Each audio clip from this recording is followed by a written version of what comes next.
what's going on, everyone? It's Brian and Jim here with Drink a Beer and Play a Game, and welcome to another episode of the Power Hour Podcast.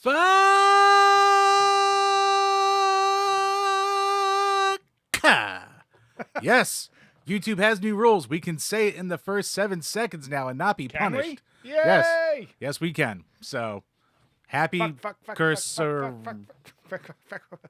I regret everything. But yes, hello everyone. Welcome to episode 312. Thank you for joining us tonight. One and all, men and women, even you Nazi dog whisperers and or dog whistles with your Sydney Sweeney ads, you dirty, dirty Nazis, you. So I was away on the trip this past weekend and went with the family down to Myrtle Beach, mostly stayed off the internet. And I'm like, all right, let me tune in and see what the people are talking about. And all of a sudden I see Sydney Sweeney, Nazi dog whistle. And I go, what the fuck is this? Right, don't make puns. Are you familiar Pun with equals Nazi. They said jeans instead of jeans. Do you get it, Brian? I mean, man, when people are reaching, they reach, don't they, Jim? I know what I was reaching for during that commercial. Oh, boy. Jim was already done. He's like, I didn't even get to the part where she said jeans. Shit, I'm watching that going, Achtung. Damn it, Jim. But why do I have the image of you being Christoph Waltz in Inglourious Bastards with that smile on your face, like as he's eating his pie? I do like pie. But I mean, yeah, apparently, blonde hair and blue eyes. No one ever found that attractive until 1942. No, so, of course not. Yeah. It couldn't just be. She's a smoke show. It's got to be. She going to be the blonde bombshell of today? No, yeah. It can't be that. No, it's a dog. We've never had those in the past, Jim. No, of course. It's.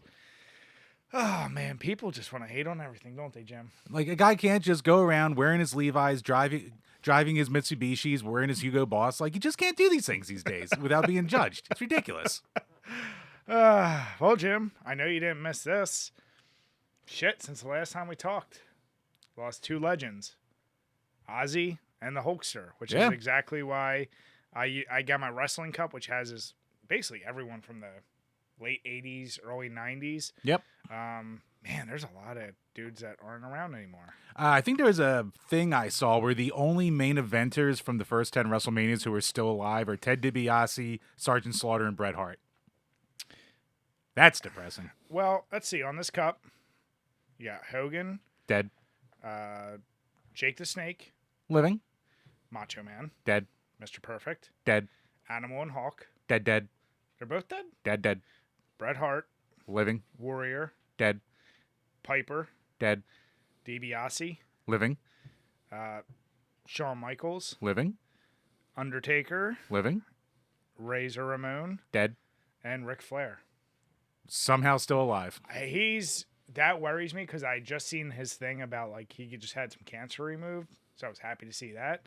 But if Hogan went, I'm like, ooh, he's up there. Flair's been cheating death for about a decade and a half now. He's the one that like I'm shocked. And then obviously Ozzy passing, something very, I guess, poetic about like him doing his last show. And what was it? Just 2 weeks after? 2 or 3 weeks, yeah. Yeah, it was like, damn. But fuck, man. Dude called a shot. Raise a beer for Ozzy and the Hulkster. Oh, man. Chambers, you've been a busy boy. And we've obviously... This episode is going to be tied way closer to when it releases to the previous 2. Hopefully. There was lots of issues, busyness, but... Hopefully. Don't you dare. Oh, how dare. I'm a victim. You're no fucking victim. So, Chambers, you've been a busy boy. We're sipping on something tastes a little special today. So what do you got for us? So I'm repping the merch here. Of course, it came off the clearance rack because that's how I roll. Actually, my wife asked me, she's like, the shirts are on the clearance rack. Do you want one? And I just went, normally I just go, no, I don't need more shirts. I'm good on shirts. I just went, yeah, whatever. Like, I was just dying from heat stroke. So, like, I didn't give a fuck anymore. Whatever would have ended any conversation 2 words earlier, I would have been all for it. So, a little on the big side, but hey, big guy. It fits. Yeah. So, Yeah. it'll shrink. It's a comfy shirt. It's a comfort shirt, you know? It's not an outside shirt. It's a comfort shirt. But, Jim, the problem would be when one day you're like, man, this shirt's all tight. That's going to be a real problem right there. But yes, so from the Crooked right on track, people. From the Crooked Hammock Brewery out of Myrtle Beach, South Carolina, we have their pineapple coconut sour, part of their Brand New Day line. So Brand New Day has a couple different sours in there. We're actually be trying one a little later. But yes, pineapple, coconut, sour. This beachy edition of our fruited sour series is brimming with creamy coconut and juicy ripe pineapple. Feel the warm summer breeze, the sun on your skin. God, did I ever fucking do that? And sip away. 5.5% alcohol. Because, God. So Jim reaches out to me. He's like, hey, do you want me to bring beer tonight? I said, you can, or we can drink Golden Monkeys. He's like, I'll bring beer. I'll bring some beer. Yeah, because some of us have to go into work tomorrow. And if you're not familiar, Golden Monkey, we've talked about a lot on this podcast, but if you're from PA, Victory Golden Monkey is almost everyone's like first really strong beer. But one that like won't kill you. Because like I had a Hop Devil before I had a Golden Monkey. And when I drank the Hop Devil, I was like, oh God, what is this vile just swill? Yeah. I like it now. But. I think it's what, 9.5%? Golden Monkey? Yeah. Yeah, it's up there. So I got the mix pack. Have you tried like the Sour Monkey, Berry Monkey, and I've had all the monkeys, Wheat bro. Monkey? I've had Witty them all. Monkey? Yep. Yeah. I thought the Witty Monkey was a new one. I have not had the Witty Monkey then. Yeah, Yeah. and the Naked Monkey is the only one I'd ever really liked. Yeah, it's all right. It's just very bare bones. But either way, I was like, that's all I have. So Jim did not want to do 9.5%. Wasn't feeling it. So yeah, what I will say is as soon as I drank this, I was like, oh man, pure coconut. There is a little bit of sour, but the coconut is the overwhelming. I mean, that's what you flavor. get a lot with the aroma at first too. Oh yeah. And you definitely get the sweetness of the pineapple more in the back end and stuff. But yeah, Yeah. if you like you some coconut, you'll be happy with this. If you don't like coconut, you will probably hate this. So does your mind, when you taste coconut, do you go to Malibu? Do you go to, like, automatically I do think summertime, because I feel like every like coconut sprays and shit are summertime. I think Malibu. Actually, I'm shit wrong. like Very strong on the pineapple at first, then it goes off into the coconut. Really, see, for me, it's the opposite. Yeah, pure coconut at first. I get the sourness before I taste the coconut, then all coconut, and then like it finishes like a little bit of sweetness from the pineapple. Yeah. But yeah, so Yes, going Malibu Bay Breeze, all that shit. I also yep. think of Irish potatoes. Oh yeah. So I'm torn. I'm like, is it summery or is it Irish season? The pineapple, I think, gives it the summer feel. Oh yeah, for sure. Now this is a pretty good beer. I was going to get us some cans when I was on my work trip last week in West Virginia. I went to Mountain State Brewing. I've been there many times. Great pizzas. Oh my God, dude. They have this pizza. It's called Fire on the Mountain. It's sausage, pepperoni, red onions, smoked Gouda, smoked chipotle sauce, and hot peppers. It is so goddamn good. That sounds amazing. It's like, I saw it and I went, I know I'm going to have to shit so bad, but it is worth it. So good. The beers there are always good. But given where I work, I didn't want to be transporting alcohol. So I couldn't bring it back. So yeah, the beers there are pretty good, but it's funny. Like we always talk about breweries that don't do a ton of lagers. They had a couple decent lagers on top of like IPAs and ales and shit. So if you ever go out there, I'd say give it a try. Yeah, damn good. The Crooked Hammock is a pretty good brewery as well. And a cool thing is when you go, so I think they have 2 locations, and the location we went to was on this like riverwalk kind of boardwalk around like a man-made lake kind of deal. And a bunch of activities going on there, a bunch of little like shops with like the normal kind of touristy places. Sure. And it's big ass building, nice inside, and it also had like an old, basically like a hitch trailer. Like, one of those like little mini ones from like the 70s. Yeah. And they converted that into just one guy in there with all these taps. And Southern hospitality, how it is, he's like, do you want a sample? We're like, yeah, we'll take samples. But they didn't it's not like in the North how like you get like 2 samples out of a bar and they're like, all right, just pick a fucking beer. They'll give you samples of every goddamn thing. Did you abuse it? I did not abuse it because I was hurting at that point. So I tried like 2 sours, and I tried their Sway, which is their New England IPA. Okay. I actually liked that. I was like, give me the Sway. So just to switch it up from my normal sours. But Nice. yeah, no, it's a very solid brewery. My wife loved the seltzers, even though they weirdly didn't have the seltzers that were on tap canned, because she loved the ones that were on tap, but then she couldn't bring them home. Huh. Even the person behind the counter was like, yeah, I don't know why they did that.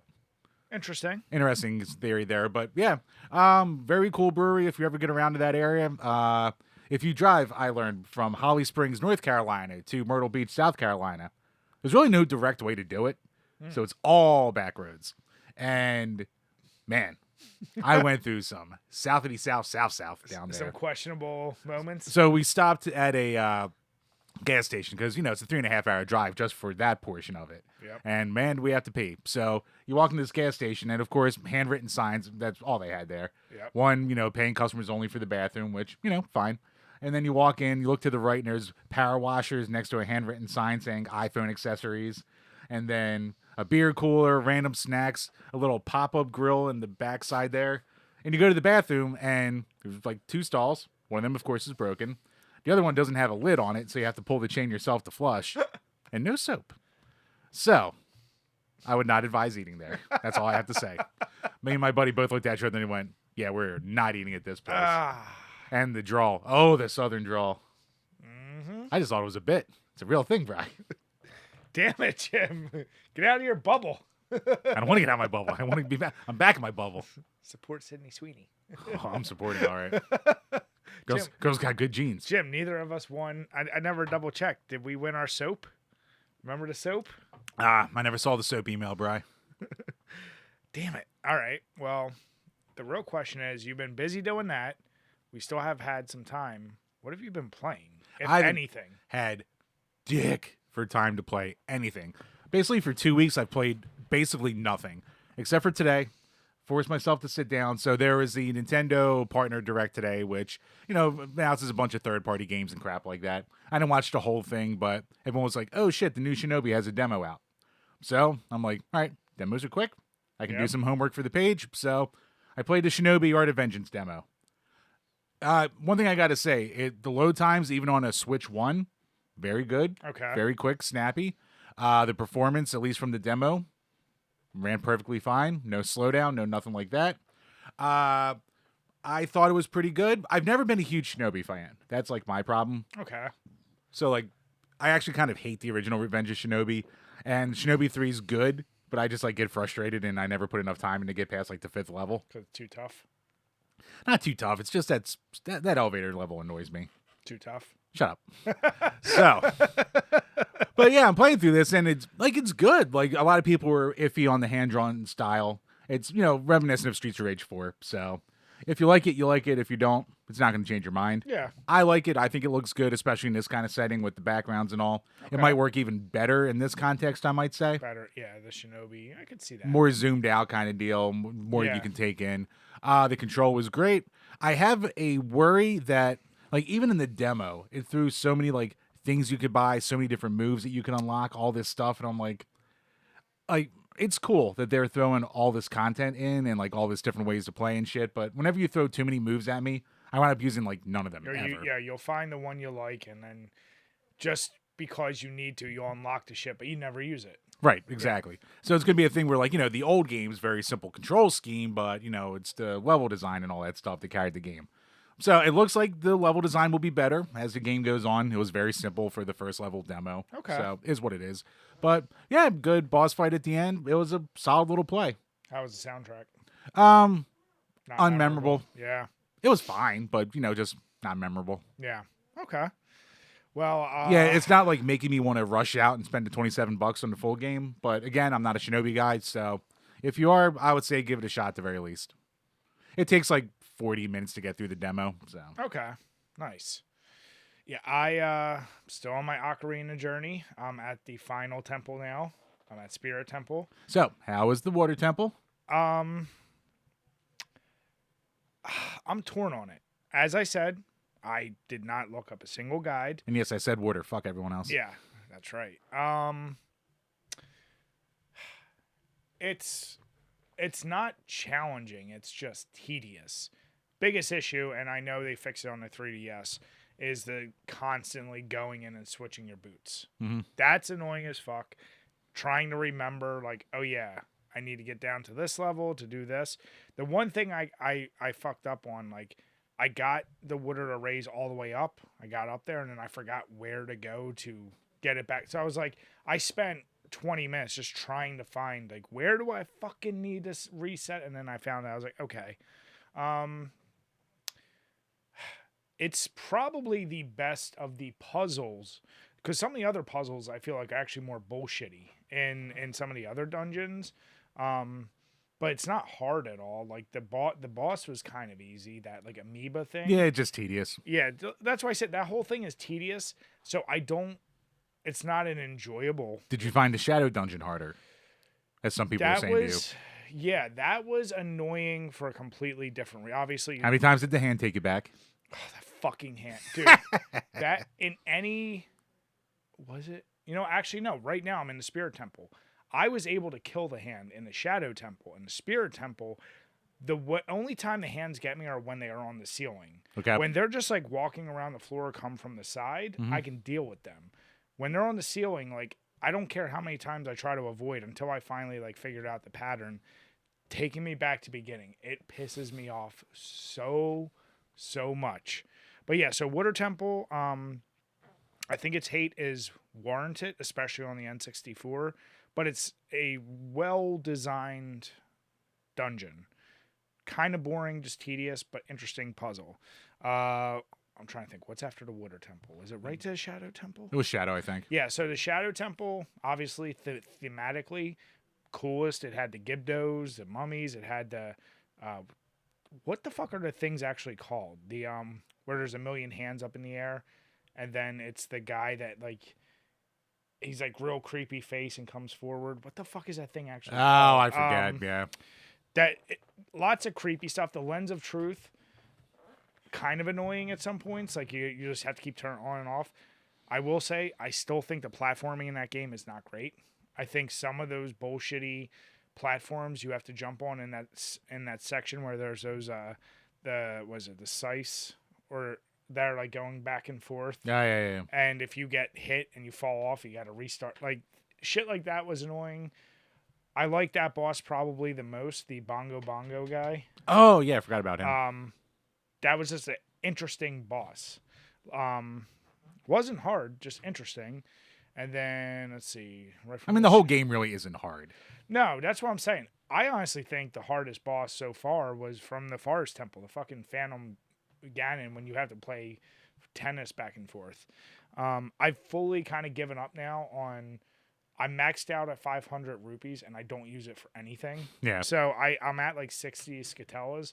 And I'm like, yeah, I'm not gonna collect anymore because you got to get to 100, and I found out it just gives you unlimited rupees, and I'm like, yep, that's a waste. Yep. Yeah, the N64 is really good about, hey, do this thing to get everything in the game, and then here's a completely useless reward. Yeah, like Mario 64 with the 100 lives from Yoshi, or the gold Skatellas and the infinite money. Like at that point, who fucking cares? N64 is just a collectathon machine. Yep. The Gerudo Temple or Fortress. That was fine. I didn't have an issue with that. I felt like those, the guards were super easy to beat. I just kept freezing them with my long shot and then going over and hacking away. Yeah. Yeah, the one thing I'm not crazy about with the Spirit Temple is I already went through it as Kid Link, and now you got to go back through it as Adult Link. Yeah. I already have the metal gauntlets, and I think I just have to now get to the boss, those like witches.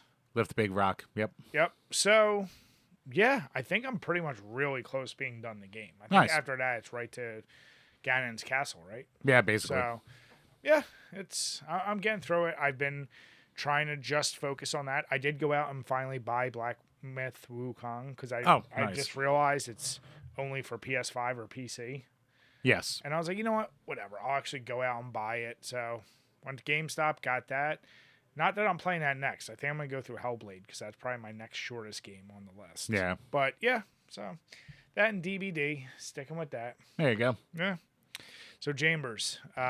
We've said many times. But as soon as somebody can finish off X-Men. Computer's good. I've tested the computer. computers. Computer's good. I can't stop the fucking trips. Stop the trips, Jim. I need this. Oh God, I'm so tired of trips. Just stop doing. I'm so tired of life. Say no on behalf of your wife. It's too. It's too late. It's just too late. It's not too late. It's never too late. Don't you bring in Benjamin to me, you son of a bitch. 3 days grace. Whatever. Same goddamn thing. Don't you dare. Same goddamn mid 2000s butt Don't rock. you, Adam Grenier. What's his name? Adam. I forget his name. Don't you dare. Don't you disrespect him. No, I'll do it. The guy I don't know. Yeah. But yes. But the X-Men review, and God, we even need to get through Max Payne still. Fuck, we're behind. Comes to us from our delightful patrons who we are terrible to. But you can. Whatever, fuck transitions. Patreon.com/DrinkABeerandPlayAGame, where for as little as $2 a month, you can ask a question or answer on each and every single one of these Power Hour Jim's podcasts. giving up on life. Not on life, Bri, because I have the nectar of the gods to get me through this next segment, which also comes to us from the Crooked Hammock Brewery, part of their brand new day series, the Tropical Punch Sour. Ooh. The spring edition of our fruited sour series is bursting with pink guava, soursop, and passion fruit for a taste reminiscent of distant Caribbean escape. Contains lactose. Also 5.5% alcohol. The fuck is soursop? I have no idea. These are all things like... Probably some southern bullshit. I don't know. Jim just hates the South now. That's actually how they talk. They say I talk stupid. Well, show them. Hey. I'm just saying, well. Don't. Well. Don't. So what questions we have this week? First up from JD Mains. One has to go forever. Steak, wings, burgers, or ribs?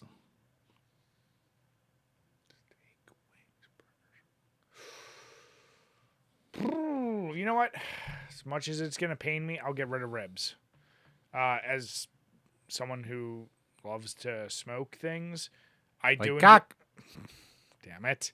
I do enjoy ribs, but also now, like, I've had them so often that I won't order them when I'm out. I'll just make them myself, and I'd much rather do a brisket or something else. A burger is too, like, you got to go to it. I love the shit out of wings, and it's fucking steak. You can't ever get rid of steak. So yeah, ribs, you got to go.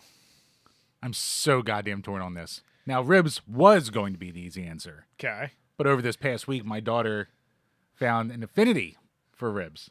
Okay. My daughter is an extremely picky eater. Yes, she is. So. But that doesn't have to affect her. That's just you. She can eat them. You don't need to. Oh, if that's the case, then fuck ribs. Yeah, that's what I mean. I was going to make it hard on myself and be like, I got to keep the ribs and I got to keep burgers because that's two of her favorite things. Then it comes down to wings and steak. You can't get rid of fucking... Are you kidding me? I'd hit you. All right? Look, I'm just saying. No. You can't say shit. I know. Look, you don't have a lot of good steaks. I have so many battles. You can't get rid of. Fuck yourself. And I have great steaks. Wings. How are you even going to contemplate getting rid of fucking wings? How is that even... Brian, the worst part is... Go on. For my if I was going to sanity and what my kid eats route, steak would be going bye-bye. Uncultured swine. This is the problem. He's never had real good steaks. I've had good steaks. He's like, Outback is the top for him. Sir, I'm a Longhorn guy, all right? I'll have you know. Ah, Jim. But no, for me, it's going to be ribs. Like, I like me some ribs, don't get me wrong. But, you know. You like rib-flavored meat. No, fuck the rib. McRib is disgusting. You are a McRib advocate. No, awful. Absolutely awful. Always hated the McRib. Trying to put that voodoo hex on me.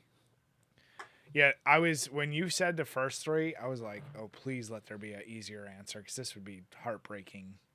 I don't know what the fourth one would be that would upset me, but I'm glad he went rib. So, yeah, JD, I like it. You gave us an out with that, but yeah. Maybe if you went like pizza? Oh, I'd get rid of burgers at that point. Yeah, burgers would have to go. Yeah, fuck that. I go buffalo chicken sandwich most of the time anyway. I mean, burgers are great, but yeah. All right, next up from Burn Retinas.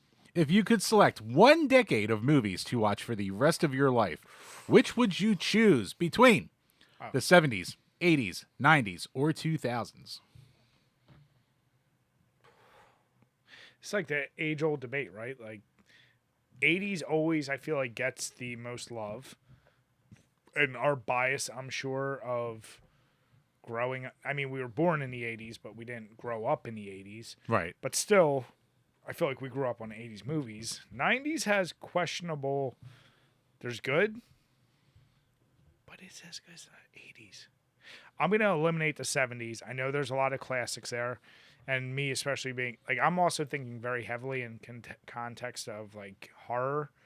So I'm going to say when you wipe out a decade, it doesn't, like, wipe out. Even though the 70s has, like, some of your most important movies. No, that's what I'm saying. But still, if I'm only able to watch it, outside of that, there's a lot of garbage in the 70s. A lot of garbage. Early 2000s, there's a lot of garbage in that. I mean, there's a lot of good, influential in terms of that was when we were growing up, and probably I had the most DVDs from, because that was the period of time when I would buy them. A lot of comedies that probably haven't aged as well as I have reminiscent for. So, ooh, fuck, is it 80s or 90s? Fuck me. I don't like this one. This is tougher than the food one. You think, what's your answer if you have it? 2000s.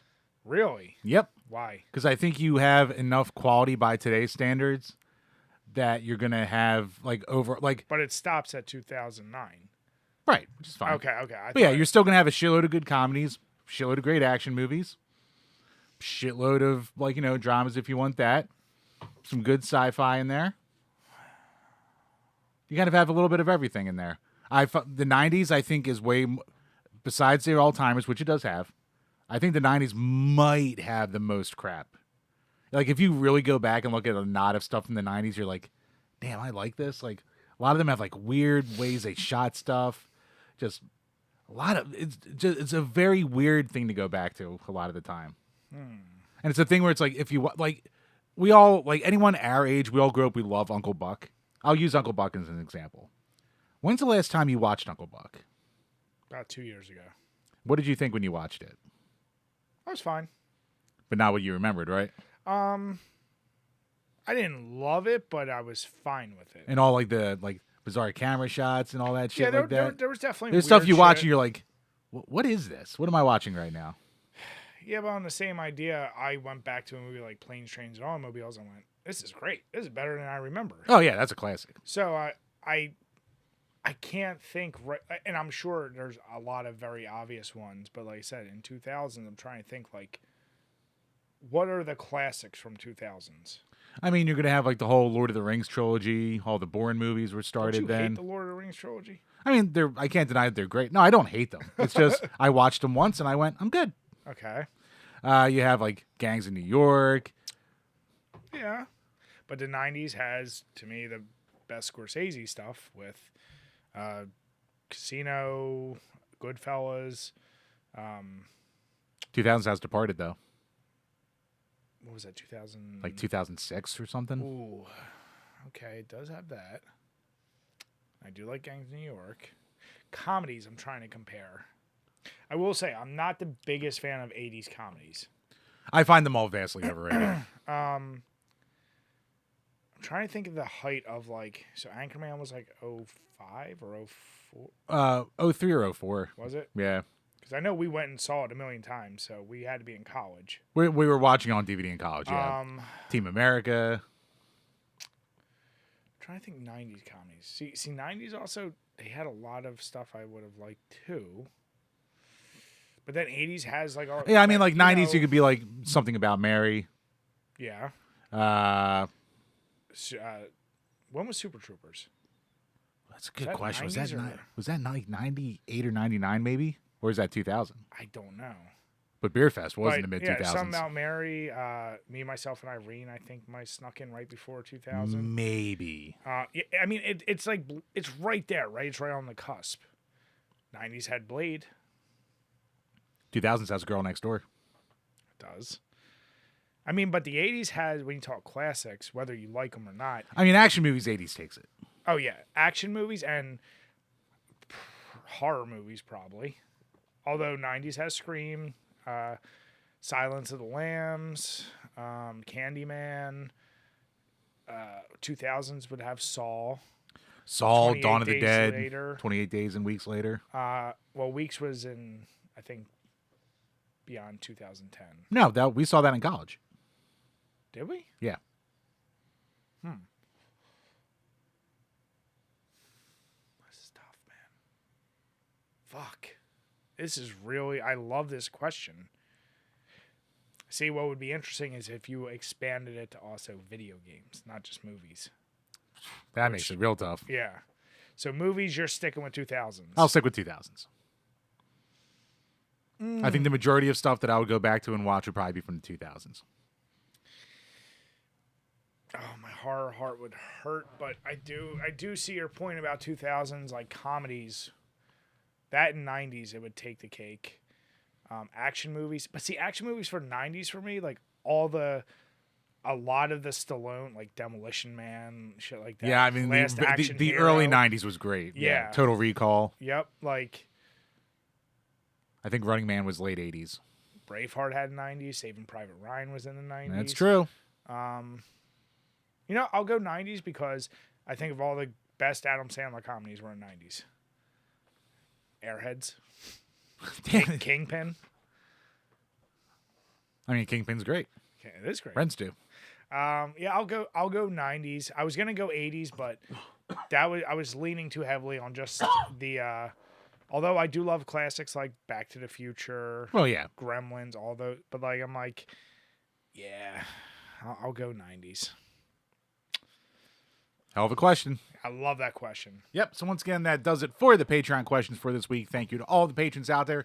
We promise we'll be getting the content out there. It's just been a horrific summer. I'm sorry. It's been awful for us. It's been something else. Yeah. So we'll get there. But once again, we really do thank you guys for all the support.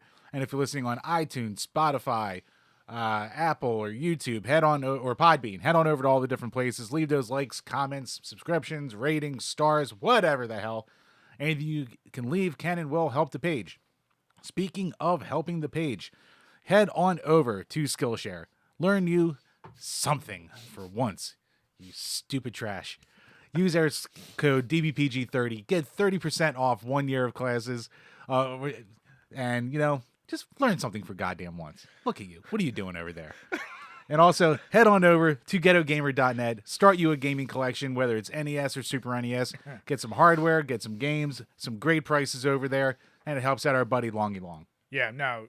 Use our code DBPG at checkout. Yep. Use our codes. Make sure you're supporting our buddies. And with Skillshare, like I said, it's never too late to learn a little something new. Jim needs to learn a whole lot. He needs to learn about steak. He needs to learn about classics. I know steak. I know classics. I know things.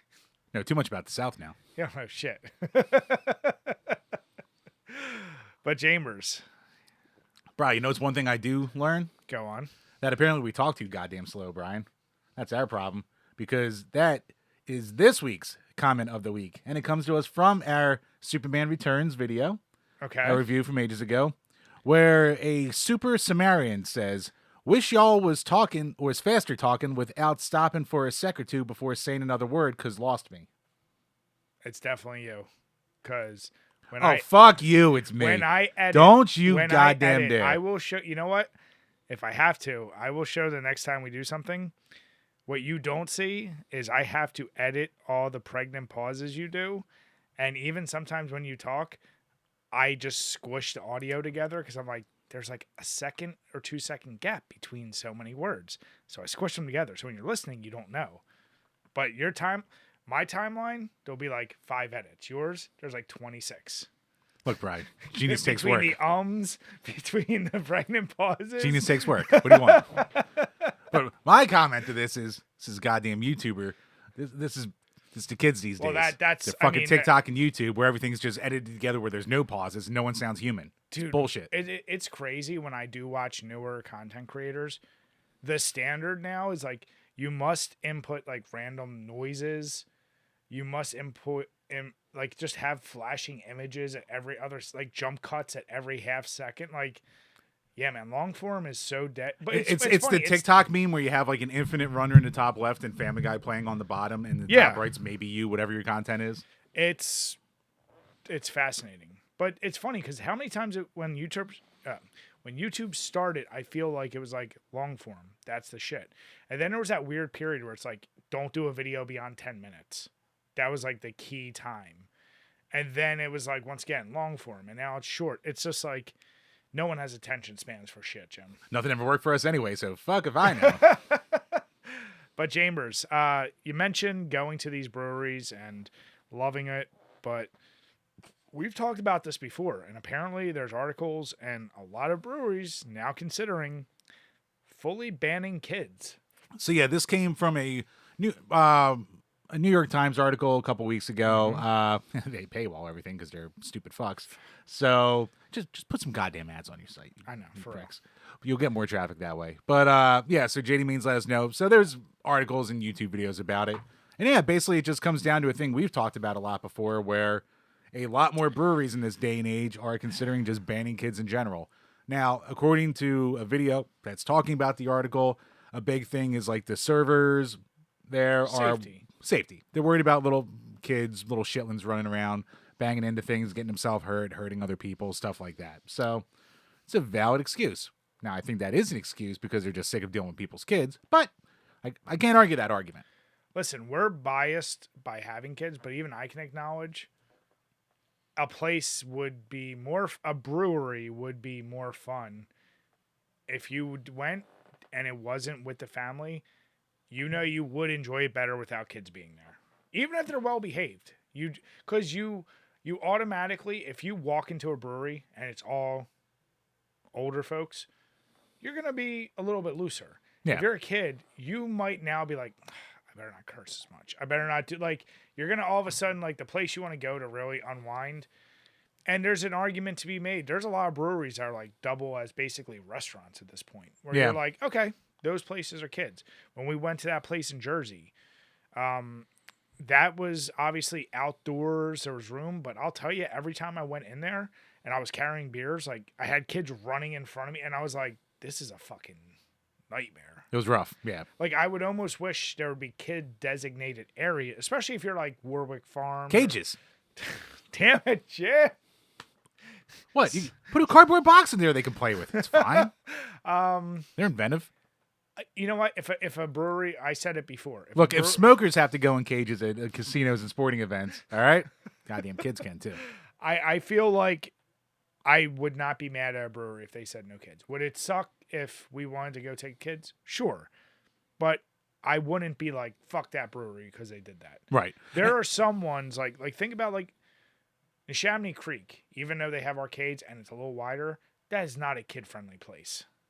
No, that is not just really. a big warehouse with a bunch of benches. Yep. And there's other ones like Crooked Eye.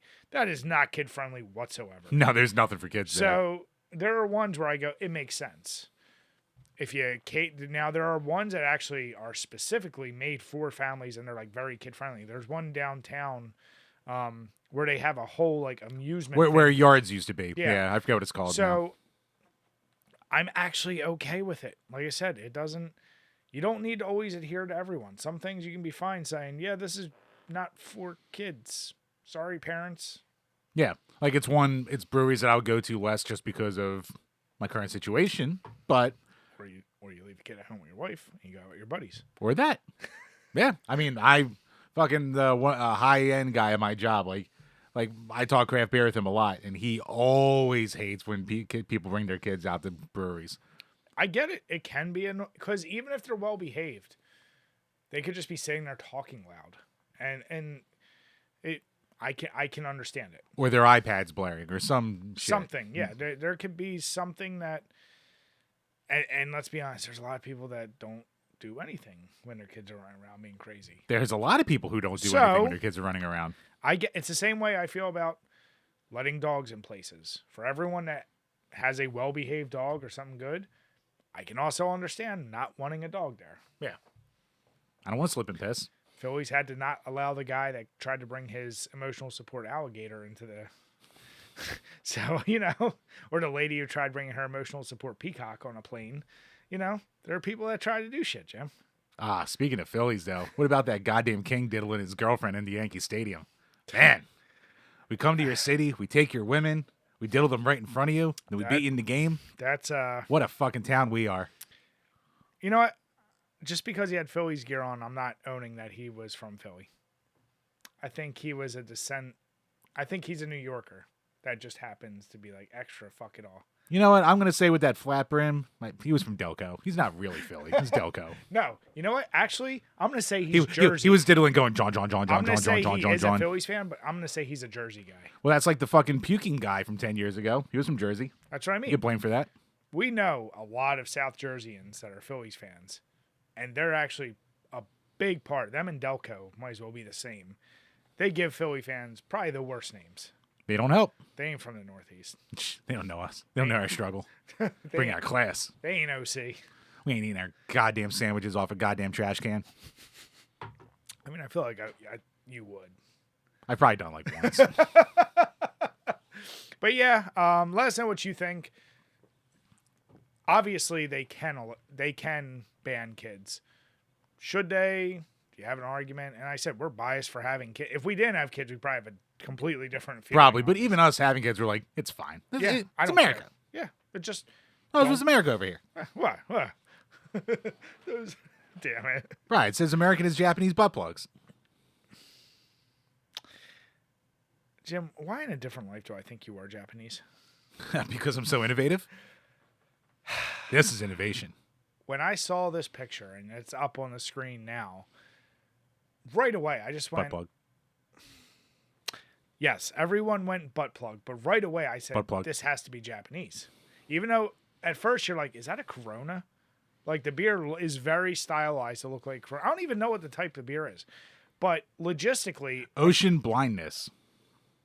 Interesting. A lager beer. So as soon as I saw it, I said, okay, obviously, like everyone else, like, oh my God, my wife works in MRI and X-ray, and she's shown me pictures of what people are willing to shove up there and have gotten stuck up there. And this will definitely be one of the things people do. Putting that aside, how much of a logistical nightmare if you have to put those things in your fucking fridge? You have to like lay them down on top. How do you fucking do that? Yeah, you just have to put them in however they fucking whatever kind of carriers they come in. Whatever case it comes in, like you can't take it out. Like I'm like, it's such a dumb design. I want you to buy it. Right. You know what else? We know what else fits in his hand? A can. A regular can. A can also does that. Or most chairs you get these days. Well, I mean, judging by like the design, like you were talking about, they definitely saw like the Corona commercials where people are on a beach and they have a bucket and they're like, "What if no bucket?" Yeah. By the way, who the fuck wants to put a beer just directly in the sand? You're gonna leave your beer in a cooler, or if you're actively drinking it, it's gonna be in a koozie. It's gonna get windy. Some dickhead's gonna walk by and kick sand into it. Yeah, it's awful. The beach sucks. Fuck the beach. The beach, yeah, fuck it. Beach is so overrated. But like having beach beers is always like a interesting idea, even though you fucking lug it the whole way and you're like, God damn, extra weight. And then you drink it, and if you don't drink it fast enough, your beer inevitably gets warm. You're not enjoying it. Sand will get in your mouth. Fuck it. No. You know, Myrtle Beach doesn't allow non-circular fucking umbrellas. What? So we had an umbrella that we brought with us. That's the type that has like the legs that come down off the top part. You put sand in it to keep it down there. You mean a little tent thing? It's like a little tin canopy kind of deal, yeah. But it has a little table that folds out in the middle, just with the one stick in the. Oh, you set it up like a normal umbrella, but it has the other stuff. Okay. So the cop swings by and they're like, "Oh, you can't have non-circular umbrellas on the beach." We're like, "What? Why?" They're like, "It's a stupid city ordinance." I guess they wanted to be the fucking beach scene from the map. But meanwhile, mind you, our umbrella is the only one that's not about to fucking fly away because it has all the sand weights in it. It's like that as the wind's kicking all these other ones around. But hoo. Trek that 600 miles for nothing. See, Jim, every day's a blessing. Every day's a learning experience. That's for goddamn sure. Jim, the real question is... Stupid fucking swamp. Stupid town. Would you, could you, and will you buy these beers? I mean, of course I would buy them if I could. What are you? I would try it. I would do it once. And what are you going to test them on? I'll find some sand. Is that what you're calling it now? I can find sand. It's got sand. It's got sand. I mean... I got use for sand. You son of a bitch. No one's going to get that reference. All right. Someone's going to get that reference. Dan. All right. So Chambers, as much weird shit comes out of Japan as far as items, we are finally getting an adaptation of Zelda live action. Actually, has there ever been a animated full-length movie? Unless there is one made in like Japan, I don't think so. I've always been very cautious with the idea, but at least we know it's moving forward, and they finally have announced a cast. I'll have the pictures up as Jim is looking up the names. Let me just say right off the bat, I absolutely love the fact that these are, basically no-name actors and actresses. Like, I saw them, I was like, cool, I don't recognize them. They're younger. I'm sure once the makeup's done, they'll look like Link and Zelda. 100% on board with that. No funky, like, we're going to take a spin on this. No, it's younger, no-name people. They're not like, we need a big star. We don't need John Cena to be Link. Or, like, you mean how the Barbie movie was originally going to have Amy Schumer to be Barbie? Exactly. Yeah. We're going to be edgy with this one. No, you just keep it straight. Like, this is one movie where you don't need... I mean, I never would mind Sydney Sweeney, but it's like, you don't need just a name to be thrown in there and be like, so-and-so. Mm-hmm. Give us no names. My question is, do they go full-on kind of like mostly CGI? Do they go Lord of the Rings style? Like, what do they do for the actual story? Yeah, so Zelda's being played by Bo Bragginson and Link by Benjamin Evan Ainsworth. Whoever they are. We'll know. And yeah, I mean, I would love to see more practical. Yes. Honestly, I think you could do a very cool job with makeup for Ganondorf. Oh, yeah. There's easily you could do away like CGI for, the final pig Ganon when he transforms. Fine, of course. Yeah, is there any way you don't just basically do either... Do you do Link to the Past? Do you do Ocarina? Or do you just do a straight, like, instead of any special element of time jumping or whatever, you just do a straight Link goes and has to save Zelda from... Like, I don't know what the right approach is with this. Like, which thing do they pull? And they'll throw in little pieces of all of it, but, like, I don't know, I'm curious. Like, I have enough faith after they did Super Mario Brothers. I was like, they throw in enough, but they still got the general gist, right? Right. There's enough that they could pull. Simple story. Pig monster steals girl, guy goes and saves girl. Yeah. However you get to that destination, the world is your oyster. It should be a simple enough plot that you don't fuck it up. Should being the key word. Should is being the very key word. Does Jack Black basically play the king of Hyrule?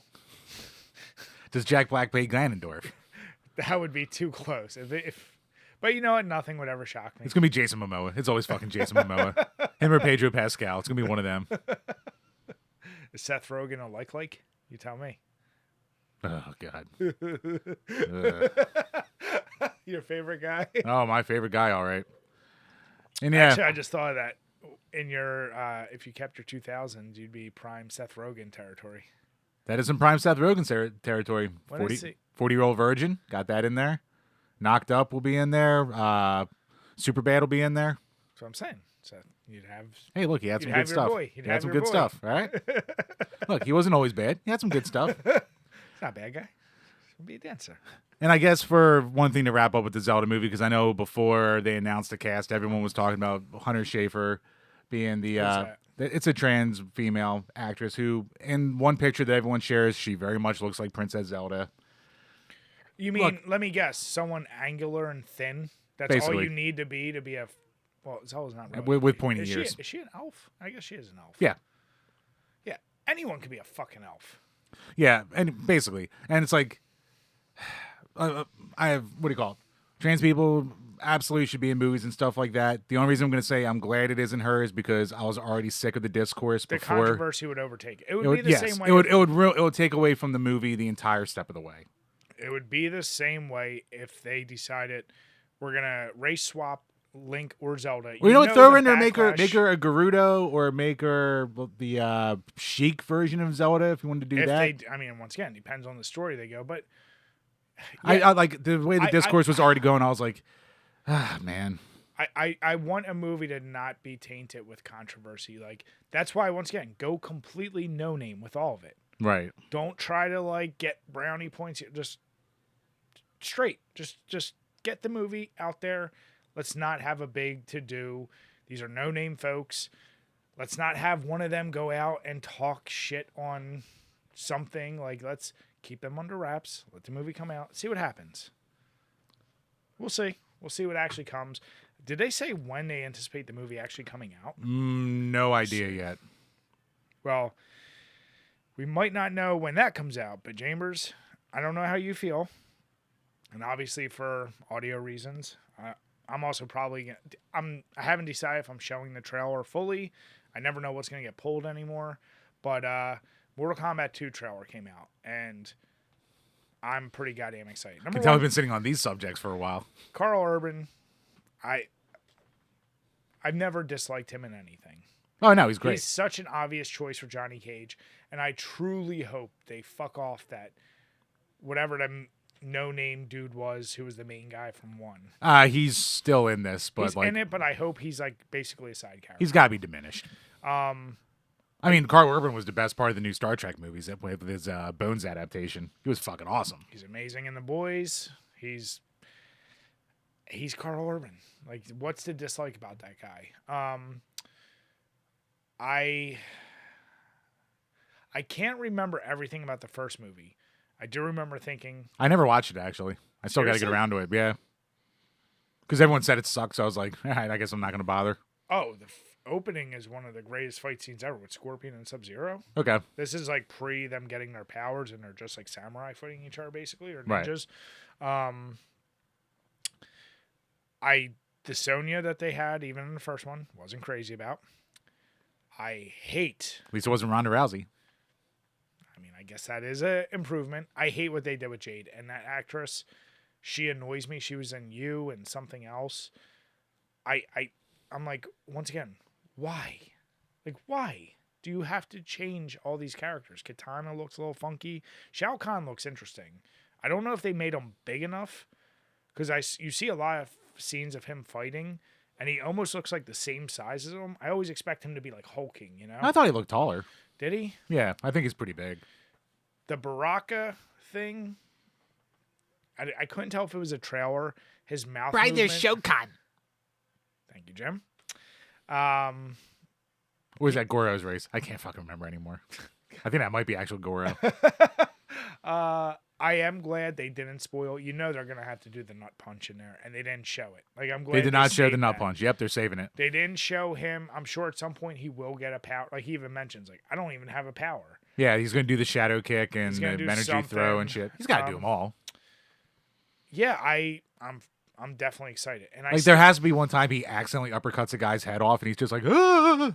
Like shit like that. I'm fully on board. As much as I had issues with the first one because that dumbass main character they did, there was a lot of great fight scenes. The Sub-Zero Scorpion thing was awesome, and I still love that they are still holding on to that original theme. You have to. Like, that's what I love. Is like, look, if Superman can still hold on to the original one, that's what I mean. Some themes are timeless. You just hold on to it. You just fucking do it. Why hasn't the games adapted that yet? Just adopt that into all your games moving forward. Yeah, it is weird they never did that. Maybe it's a copyright issue. I don't know, but yeah, how much is KMFDM charging for this? Come on, guys, you can do it. They're living sweet on those royalties. Oh, they are. So your homework is to watch the first one, and then we got to watch that. Nah. Because we also need to watch Nacho Libre and get that review done. Fuck me. God, we are terrible. We are just awful. Jim, are we as awful as Nintendo? But Bri, Donkey Kong Bonanza is so good. All's forgiven. I haven't played it yet. Yeah, man, they're just continuing with their fuckery of. So, Bri, and everyone was telling old Jimmy he's wrong. Anti-piracy practices are great. The companies need to do them. It's perfect. They just need to stop being a dick. Well, Bri, you can now get fucked and brick your Nintendo Switch 2s if you play a Nintendo Switch 1 game on it. that was previously dumped onto a multi-cart. So even if you go to GameStop, buy a game, think nothing of it, want to pop it into your little system there and go, have yourself a lark, have yourself a good old time and enjoy it. Well, if someone did some stuff, and even so there's the Mig Switch, which it has a button on it where you can preload a bunch of ROMs and you can switch between your ROMs, so you don't have to switch out your cartridges all the goddamn time. Which would be nice. For people who want to have physical collections, but we don't want to have the inconvenience. That kind of deal. So, Nintendo automatically thinks the thing bad because they just assume everyone's going to dump ROMs onto it that they don't own, which a lot of people are going to do. Let's not lie here. Sure.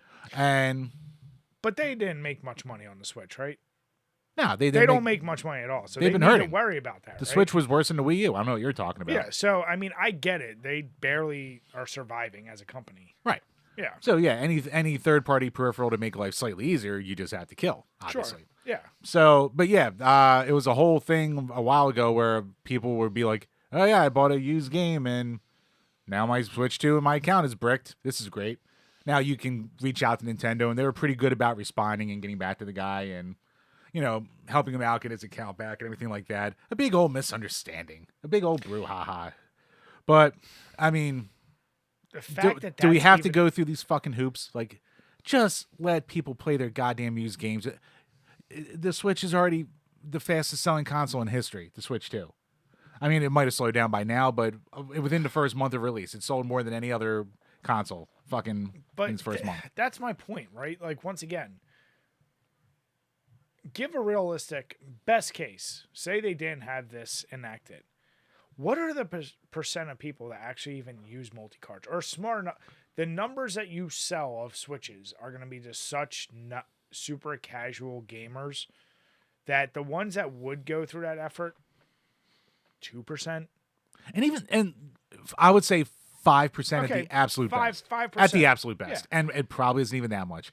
Because I saw reviews for the Mig Switch for the original Switch. Yeah. It wasn't even that amazing of a product. Like, it was a little finicky. You would have to fuck with it a bunch of times before the games would switch or start working and crap like that.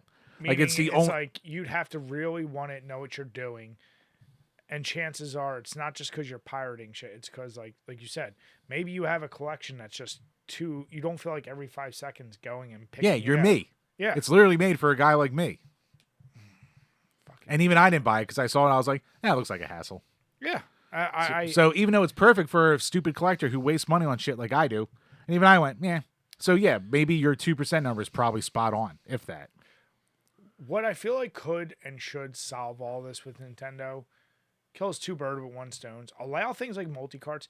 As soon as you get a game, figure out a way. Make your own fucking multi-cart and sell it. Well, do that.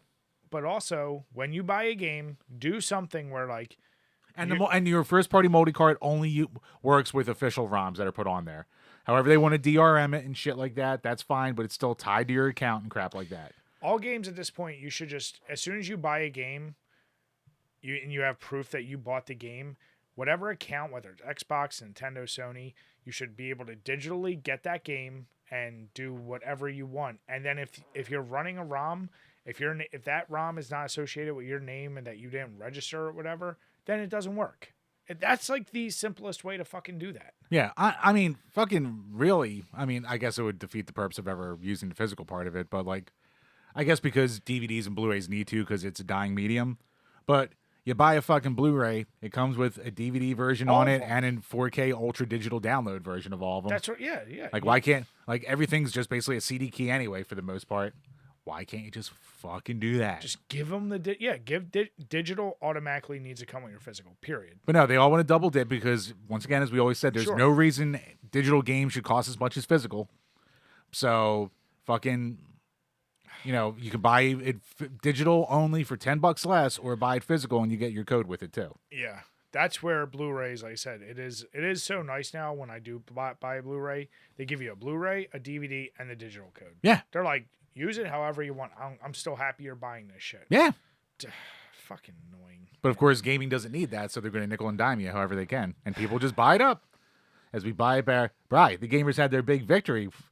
Outer Wilds 2 was going to be an $80 game, but then people bitched. Now it's just a $70 game. Yay. We won, Bri. The gamers won. Do we ever really win, Jim? We won. Look at $10. We won. hate it all, Jim. We won, Bri. It shouldn't even be at 70. We won. Damn it. We're about to win with more drinks. All right. So, Chambers. First, how did you like that second sour? That was good. More standard of a sour. Very no flavor stood out. I don't get tropical punch. I just got regular basic ass sour flavors. Did you get the sour sop? Oh yeah, of course. That's what overpowered it all. I mean, the thing that stood out the most the first couple sips was like I could definitely taste the lactose in it. But then after that just kind of dissipated and kind of blended into everything else. Sour. That was the equivalent of like every IPA where you're just like, oh, you're just an IPA. You're an IPA. You're good. You're the fine. first beer had so much stronger like coconut and all like that was and a unique blend of it too. Yeah. So what are we finishing with here, Jim? Well, Bri, the last treat that I brought from us comes from the 10 Barrel Brewing Company. This is their Pub Ice line, which is beer. Well, this is their screwdriver. They have a couple different ones. Bri, you'll be probably trying those in the future. But this is beer with natural orange flavor and other natural flavors. Bri, if you say natural flavor enough, it has to be natural. I mean, it's all of 11% natural flavors because it's only 11% juice, Jim. I mean, that's better than a Minute Maid. It is made with orange juice. So there you go. Malted rice syrup. 4.5% alcohol. It smells. Right, it's very few ingredients. Water, sugar, orange juice, malted rice syrup, citric acid, natural flavors. Yeah, natural. Natural. As soon as I saw it, I said it, Jim. I said, this looks like Tang. Fucking astronauting me over here. It smells kind of like a creamsicle. Yeah, it does smell creamsicle-y. Let's see.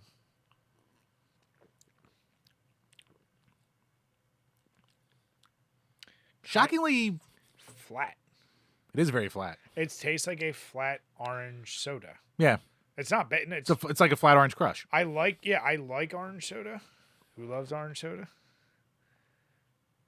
Kel loves orange soda. Damn it. I was like, he's going to get this. And I'm like, does he not know this fucking reference? Damn it. How dare you not know Good Burger and all that? Tell me you weren't an all that kid. I wasn't all that kid, but I mean, Good Burger is one of my wife's favorite movies, so that's maybe why I have memory hold it. Just out of spite. Need you to repeat that sentence, Jim. Do I need to really though, Brian? Jim, the more I learn, the more I'm disappointed. Me too. Yeah, no, it's not bad. It's just you know what it is? It reminds me of when we had all those Mountain Dew beers. Yeah. And they were all flat too. Yeah. I guess because you taste it, you think you're expecting the soda bite, but obviously it's got to be an alcoholic beverage. Yeah. So you're gonna have to cut the carbonation, put the other shit in there. It's not bad. You couldn't have the carbonation because you had too much natural flavor. That's the problem. It's natural. It's just orange juice, Jim. But Chambers, we only have 2 topics left. Yeah, and I figured we would do these as a bit of a lightning round because A, I didn't really want to get too deep in any of them, and B, it would be a lot of work and shit like that. Have you ever gotten too deep in anything? All that?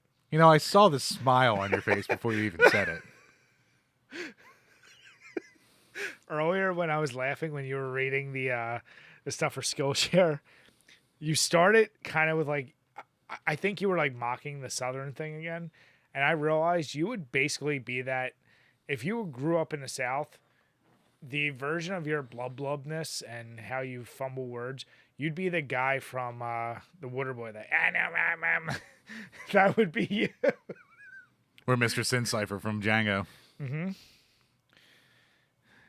Just completely unintelligible. Yes, I know what I am. But first up in this lightning round, Brian, bit of an update. Subject we've been talking about a lot. The good old lawsuit between Smash JT and Alyssa Mercante. So, Alyssa has dropped a 40-page reply that has been publicly filed, so now you can go to her Twitter and look at it. Yeah, I started looking into that. Yeah, I started reading through it. I was like, I don't want to read through all this. And for as much as like I've been interested in this case, it's like I don't need to read every single reply she has. And it seems like she has real replies. And they had 2 to 3 pages of an index of existing court cases that they're referencing back to. So their lawyer is putting in the work, and he's going like, this is in violation of this court order, this is in violation of this result, this and blah, blah, blah, blah. So I didn't really dig in too much into all the examples she used to plead her case. Yeah. So, but There's 40 pages of it. So if you want to go out and read it, you're more than welcome to. Well, this goes back to what we said with all this shit starting, right? Like, it seemed Smash was the over the top. His lawyer's on Twitter. He's talking. Alyssa was very quiet, although saying a lot of things directly from her side. So I think a lot of people figured this is going to be a very quick case. Like, does she have the right representation?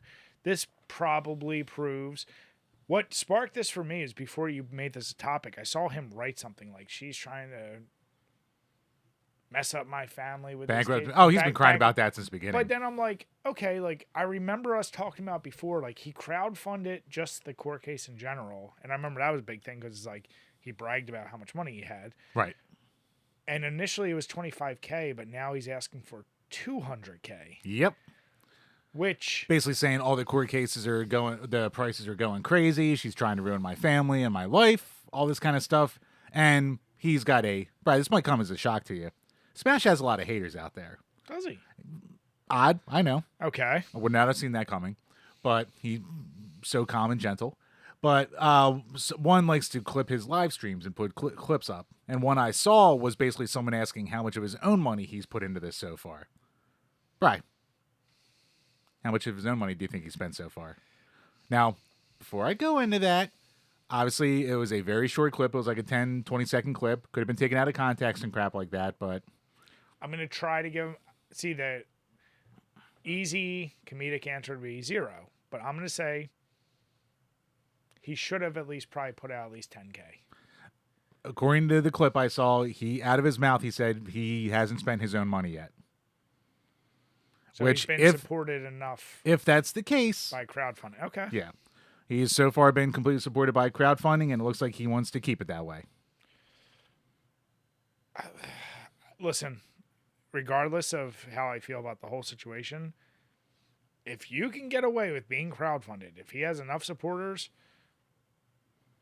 I can't be mad at him that he's being crowdfunded. I can be mad at the people funding it.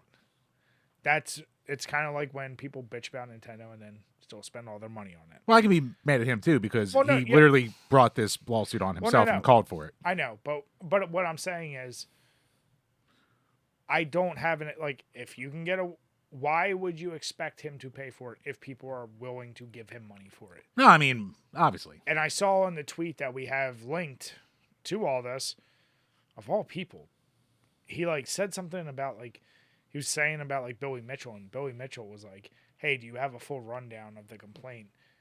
And he's like, I'll DM you. So I don't know if Billy Mitchell's supporting him, giving him money towards this. I think he is at this point, but Billy Mitchell, ever since the Carl Jobs lawsuit, has just thrown himself into every YouTube drama at this point.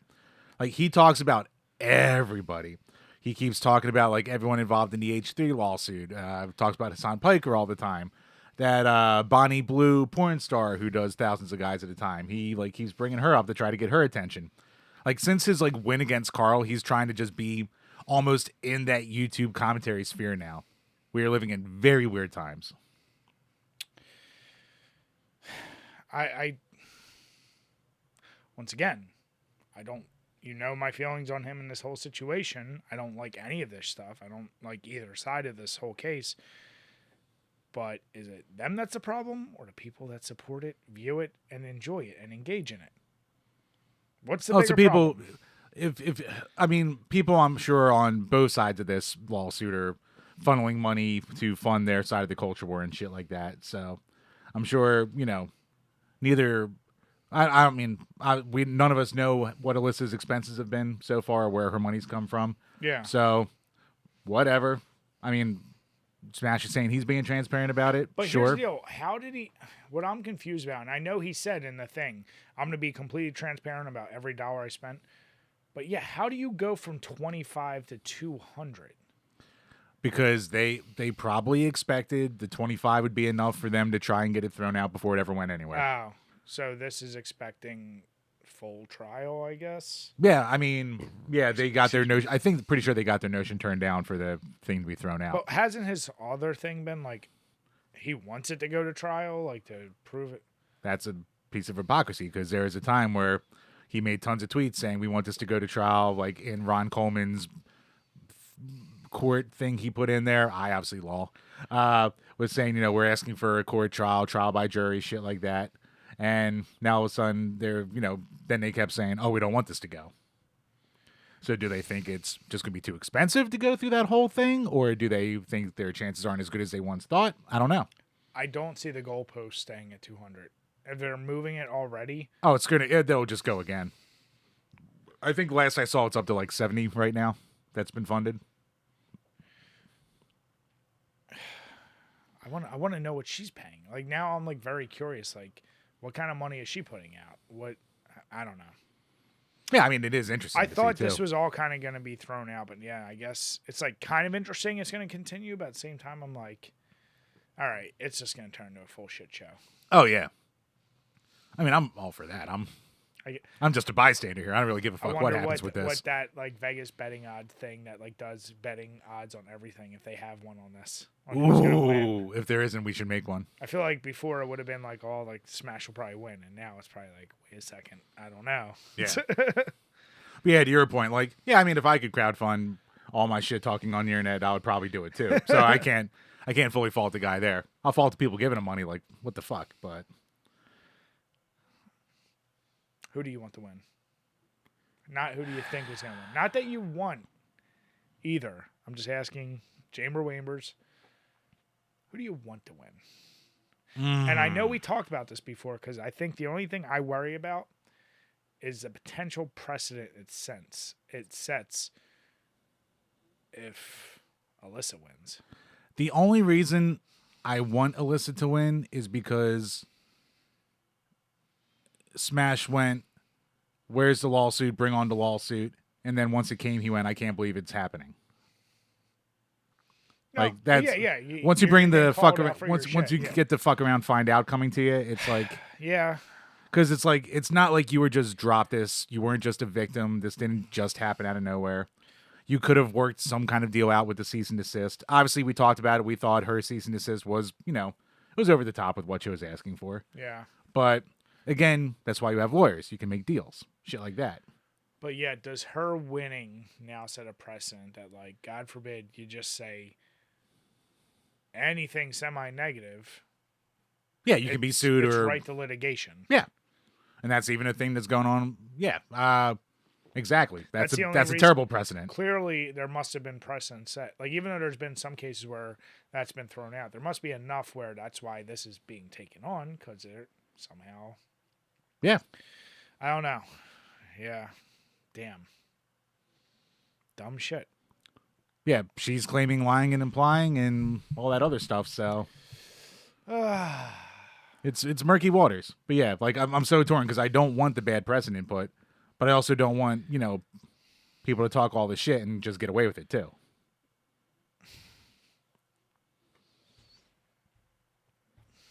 But then again, she was talking shit, and then people talk shit back. I said neither one is. There's no hero in this. Yeah.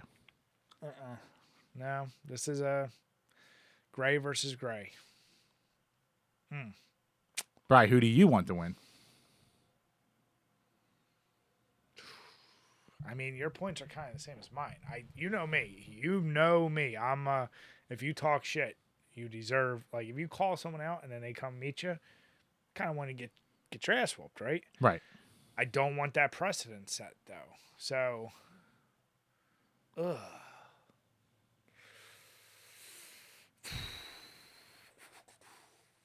Tough one. Is just desserts more important than precedent? I guess without knowing what the precedent would actually set, I don't know. I want the whole fucking... I want a judge to look at this and say, I'm not even entertaining this shit. That would obviously be the best answer. Throw this the fuck out. But we're past that point. I know. What was your answer? I said Alyssa.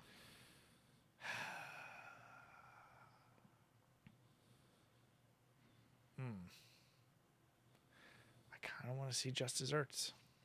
I'm a big fan of Just Desserts. Dessert is very tasty. It is. Yeah.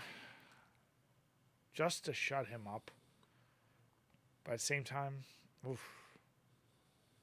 I don't know. Pick one. Tang. No tang, no pussy answer. Just to go against you, I'll say Smash. All right, fair enough. If you had said Smash, I would have said Alyssa. There you go. A very committal podcast over here, everybody. Don't you talk. You're the ultimate fence sitter. Fence sitter. You sit on all the fences. I don't sit on fences. What I sit on are Japanese beer bottles. No, what you definitely sit on is your collection of certain games that have crusty corner implications, Jim. And Right. they may be going away. Right. Those games are now game preservation because thanks to the Australian activist group Collective Soul, they are pressuring Visa and MasterCard into going after Steam and itch.io to delist and take down and censor, or at least very heavily censor any adult kind of games on there. And for those of you out there who don't realize, like Visa and MasterCard basically run the world.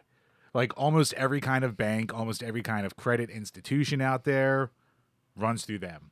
If you get blacklisted by them, you're kind of fucked. You're never doing anything without that. You'll lose. Yeah, You live through crypto at that point. You have no banking anymore. You either live full cash, which doesn't exist anymore, or full crypto. All right, so here's my question. We've talked about this before to a degree. I think it was back when Steam, like, we were talking about should there be restrictions on games uploaded. And I've generally been of the opinion, like, either let it all or you do have restrictions. I don't hate the idea of, like, explicitly games, there are porn games, sex games, just have a mandated, like, you have to sign in as an adult to get it. Like, it's like going to the old VHS stores, you know, like the movie stores. Yeah. You have an adult section sectioned off for a reason. Right. You can still be in the store, but you want to designate, like, you don't want kids or whatever to be able to go walk in there. I want some wall there. I don't know if you need to full scale remove it, but I don't see a clean way Steam would do that without age verification. But honestly, other than a kid saying, like, oh yeah, this is my age, this is when I was born. Right. What real guarantee is there? So without having to like upload like an ID card of some sort to which I don't love that. I don't Right, want that worked great for the T app. Huh? Like, I don't want that, You but broads. as a parent, I'm also like, yeah, like, if eventually my son or daughter get a PC, I don't want them to just be able to get whatever. Right. Right? So I'm also would be okay, like, literally have Steam, have SteamX, have itch.io, have itch.io, have a different app just made for that shit. Like, listen, if you need to get your rocks off on your porn game, like, go ahead. Just don't do it on the main app. That's all. Netflix doesn't have, like, a dedicated porn section, right? Well, they don't have any porn on there. Well, that's kind of my point, right? Like, all these mainstream apps, video games are the weird caveat where it's like, especially Steam and itch.io, like, it's unfiltered, it's unrestricted. So yeah, I see a problem with it. I just saw something, it bugged me out. Like, Roblox lives and dies by just user created maps. Right. A lot of them are dumb as shit. Apparently, there are some really fucked up, very questionable ones. And similarly, they have an AI that tries to go in and, like, do it. Like, they have a school shooter simulator. And this is a thing made for kids, and you can spend Robux on getting different guns to use in doing that.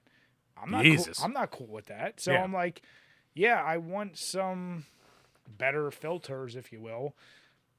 I don't disagree. I'm all for it. It doesn't mean the games can't exist. Figure out a better avenue. I don't know. Yeah. Now, of course, and I mean, in a way, too, it is just straight censorship of art. I'm okay with that, though.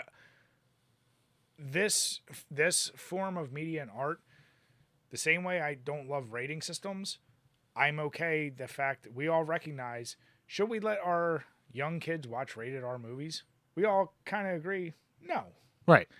If they went back to, isn't that a form of censorship? Shouldn't you just let everything be viewed and it's up to parents? Like, well, no. Like, I want a guideline. I want something there. A kid could not just walk into a rated R movie. A kid should not be able to download a game that is a porn game. Right, which I agree with. Yeah, so... But are you throwing the baby out the bathwater at that point if you just completely take them off all these, biggest services that are out there? until these applications find a better way, I'm going to say I'm okay with it. Unless you find a better way to validate ages and then say, all right, you have to be a certain age to even get on the app, and then everything's accessible, or divvy out how you access those games. I'm okay with that. Like I said, I'm okay with it with the sense that it's... Yeah, I'm not tying the like, oh, it's compromising art. These games aren't art, let's be honest. The ones that are trying to throw out. If I'm being honest. Now, could that become a slippery slope where if any game like God of War, there's a banging scene? Right. Should you say that's not porn. Yeah. There you go. Should that game be banned? I don't know. I should say that game shouldn't be played by kids under a certain age. Right. But then you have the same problem. So, yeah. And that too.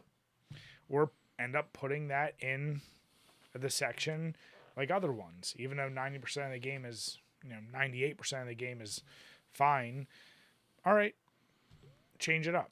Would it almost be easier in this day and age with everything being digital storefronts and crap like that for parents to be able to control it? Like we would have to inconvenience ourselves a little more per se, but make any kind of purchase you do on these storefronts a thing where you have to enter in your payment information every single time and don't save it, so you have to vet it, all that stuff. Yeah. Like it come down to just parents can be parents about it too. Oh, well, that's my point, right? Like, so yeah, I think the problem is when it's a free game, there's no interaction, right? That could be a problem there too. Yeah. If it's just a free game, the kid, like on our kids, Fire tablets or whatever, they can't download an app until I get an email and I see like, what is it you're trying to download? Oh, okay, it's this dumb nail painting app or something. Right. And I'm like, okay, approve. Just watch the subscriptions on that. Oh, no, all that shit, yeah. I don't put any credit My cards. daughter has a goddamn nail. My daughter has this nail painting app, and she, she doesn't play it as much anymore because she got bored because she has 3 nails to work with. A couple paints. Bri, do you know how much it costs to have all the nails and all the paints on this app? How much? $100. Yeah, that's not okay. A year. I want regulations on that too. There should be regulations on that. The same way like they regulate a lot of things, like microtransactions should be regulated. Oh, completely. Yeah. I'm down with that. But I'm also down with, if you have to get rid of porn games, sacrifice the art until Old censorship Brian, add it again. I put it on Steam or itch.io to say old book burning Brian, add it again. Are you okay with it being left on there? As long as it makes more work for me to do it, but no. We're not talking about if they come up with a solution. Look, if they came up with if they just dumped them all into like a Switch, a Steam X or something like that you're talking about, I'd be perfectly fine with that. That's what I'm saying. I'm cool with that, but they don't have that now. They don't. What is the other alternative? Like, is this finally, I guess my question is MasterCard and Visa right, and they're kind of forcing them to do something about it? It's like something had to happen for it to finally get like a push to say like, yo, do something about this. And this guy Hasencruz on Twitter, he had a really good thread about like why they're like Visa and MasterCard would even bother with this. Yeah. And the thing is because like they don't make a lot of money off porn in general. Like porn transactions are some of the most like back charged things ever. Yeah. So, and even then, like, you can put all the safeguards in the world for a lot of things, and some stuff will slip through that's going to be bad for the whole thing. Yeah. Like when, like, Pornhub had to suddenly throw in, you know what? All the shit that Pornhub had to throw into their site to survive when, a couple underage things got in there. And it wasn't even like, 10-year-olds or anything like that. But it was like, 16-year-olds and shit. Thing. Yeah, it was a thing a couple years ago, I think. Is it true? I was watching clips from, like, I think it was Joe Rogan or something, like, Texas bans. Like you can't get. They're trying to just straight up ban all porn sites. They talked about that because they said like you have to use like Texas, a VPN or something. I didn't think that was real. No, it's real. Is that happening? A lot of states are doing that. Even in here, different websites are doing that where you need to put in like go through an age verification service and shit like that before you can look at it. They're all really cracking down. Once again, I guess if the intent's there to help avoid shady shit and keep kids off it, I guess I'm okay with it. I mean, they're not doing it to keep kids off. They're just doing it to cover their asses. But if the effect of that That's is, the net positive, yeah. Yeah, if there's a net positive, it's kind of like you can get a ticket if you don't wear a seatbelt. Well, that could seem dumb to some, but I guess net positive is you wear your seatbelt, maybe it saves you. I don't know. Like, are you teaching a generation to find new ways to circumvent things, though? Of course but you're never going to get around that. Right, but you're never going to around them finding it anyway. It's like, do you go back to the Wild West? Or do you implement laws that are flawed? Or do you go back to the old ways? Street justice. You fucked me over, I get to shoot you. Is that okay? Should we go back to that? You know my opinion on that. Should we go back to that? Or is it better now? Who's to say? You tell me. But Wild West of the internet from the old. We all love the old internet. Did we? Not the fucking dial-up modems. No, I mean, we didn't know any better speed-wise back then. But the world was at our fingertips. The world was our oyster. It still is. Now it's just through a filter of not Google. It's just all through algorithmic slop. Yeah. That's all. Instead of being able to find anything, now we're showing what we should be shown. By the way, speaking of that, Monica actually, she sent me a song. She's like, I trust nothing now. It was supposed to be a new song, and other people I saw on social media posted it thinking it was real. It was Joey Roll, Eminem, Post Malone. It was a song. It was completely AI generated, and they're like, what the fuck? I thought this was real. And all these people start talking about this collab that happened. It's not real.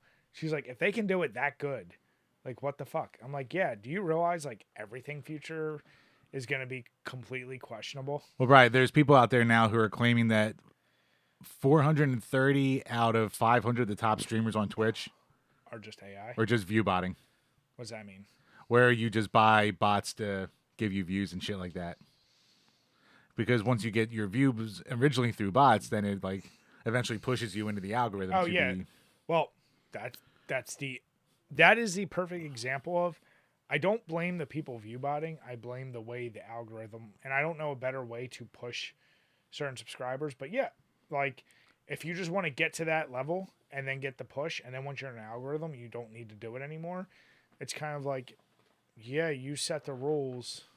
It's shitty that they're doing it, but it's like, I don't know, figure out a better way to promote people. I don't know. Or like the whole dead internet theory is like, I forget how much of it, but almost like half of all interaction, if not more, is just all just through some kind of bot or AI company or anything like that. Like any social media interaction, almost, if not more than half now.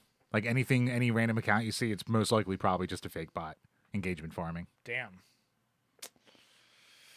That's why the internet's also not a real place, Jim. And that's also, why I'm the ignorant one to online stuff. We used to have our forums. We just used to have nice little forums. Some little chat rooms to go into. Were they all nice? I mean, there's some creepers out there. Some.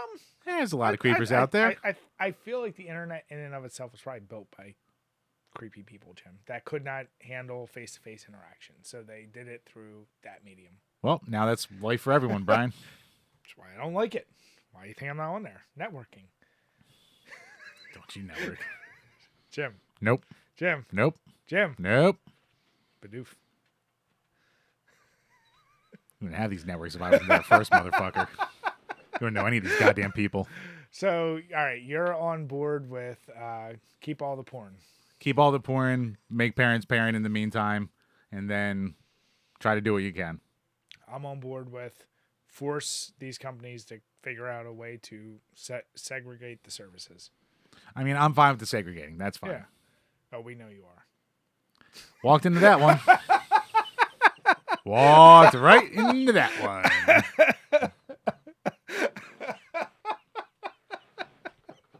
They're very nice jeans. That's all I have to say, okay? Blue. So, Chambers, what'd you think finishing off this? I mean, that was just basically like drinking candy. Yeah. It's a flat sooty pop, but it had some booze in it. If you handed me this and said it was just soda, I don't know if I'd taste the alcohol. Yeah, I mean, now we're 2 beers in, too, before that. True. Doesn't help, but yeah, I'll have to try one without having drinking before anything. Yeah. I have more of them at home, so. It's definitely pretty good. To Jim's point, I would say definitely try the Crooked Hammock Brewing Company. if you ever go down to Myrtle Beach. And I've tried their other stuff besides the sours, and it's good. Like their lagers were good, other shit like that. So, yeah, I will say you won't be disappointed if you make your way over there. Yeah. But with that, guys, we want to say thank you all so much for listening and watching. If you are watching on YouTube, please hit the notification bell. If you haven't already subscribed to us, do it. Leave some comments, leave some likes, let us know what you think. And if you're listening on Podbean, iTunes, or Spotify, make sure, leave some comments. And if you give us a 5-star rating, whatever you comment, we'll read in each and every one of these Power Hour podcasts. With that, I want to say have a good night, everyone. Cheers. Cheers, everybody.